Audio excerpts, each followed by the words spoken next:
ഇന്നൊരു ശനിയാഴ്ച രാവിലെയാണ്. അപ്പം നൈറ്റൊക്കെ കഴിഞ്ഞ് വീട്ടിലെത്തി ബ്രേക്ക്ഫാസ്റ്റിനുള്ള പരിപാടികളാണ്. പിള്ളേർക്ക് അവധിയുള്ള ദിവസങ്ങൾ എനിക്ക് നൈറ്റൊക്കെ കഴിഞ്ഞ് വരുമ്പം ബ്രേക്ക്ഫാസ്റ്റ് കാര്യം എളുപ്പമാക്കാൻ എന്തെങ്കിലും മാവൊക്കെ ഒന്ന് അരച്ച് റെഡിയാക്കി വെക്കും. അങ്ങനെ ഇഡലിക്കുള്ള മാവൊക്കെ അടുപ്പിലാക്കി മുട്ട പുഴുങ്ങാനും വെച്ചിട്ടുണ്ട്. നമ്മുടെ ഫ്രോസൺ തേങ്ങാപ്പീരി എടുത്ത് പെട്ടെന്നൊരു ചമ്മന്തിയും അരച്ചു. സാമ്പാർ ഇന്നലെ തന്നെ റെഡിയാക്കി ഫ്രിഡ്ജിൽ ഉണ്ടായിരുന്നത് ഒന്ന് ചൂടാക്കി എടുത്ത് അങ്ങനെ നമ്മുടെ രാവിലത്തെ ബ്രേക്ക്ഫാസ്റ്റ് പരിപാടിയൊക്കെ കഴിഞ്ഞു. ചെറിയൊരു പ്ലാനിങ് ഉണ്ടെങ്കിൽ ജോലിയുള്ള ദിവസങ്ങളിലും നമ്മുടെ ഫുഡിന്റെ കാര്യങ്ങൾ ഒന്ന് എളുപ്പമാക്കാം. അപ്പൊ ഇന്നലെ രാത്രിയിൽ കഴുകി വെച്ച പാത്രങ്ങളൊക്കെ ഡിഷ് വാഷറിൽ നിന്നൊന്ന് എംറ്റി ആക്കി. അങ്ങനെയാകുമ്പോൾ രാവിലെ തൊട്ട് വരുന്ന പാത്രങ്ങളിൽ ഡിഷ് വാഷർ സേഫ് ആയിട്ടുള്ളതൊക്കെ നമുക്ക് അപ്പം ഡിഷ് വാഷറിലോട്ട് വെച്ച് പോവാമല്ലോ.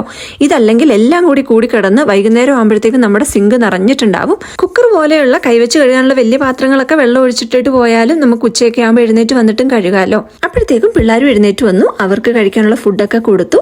ഇനിയിപ്പം ഞാൻ ഉറങ്ങുന്ന സമയത്തേക്ക് അവരെന്തെങ്കിലും TV ഒക്കെ കണ്ടിരിക്കും. പിന്നെ ഉണർന്ന് അവർക്ക് ലഞ്ചൊക്കെ കൊടുത്ത് ചെറിയൊരു യോഗയും ബ്രീത്തിങ് എക്സസൈസും ഒക്കെ കഴിഞ്ഞിട്ട് എനിക്ക് കഴിക്കാനുള്ള ഫുഡും ഞാൻ ചൂടാക്കി എടുത്തിട്ടുണ്ട്.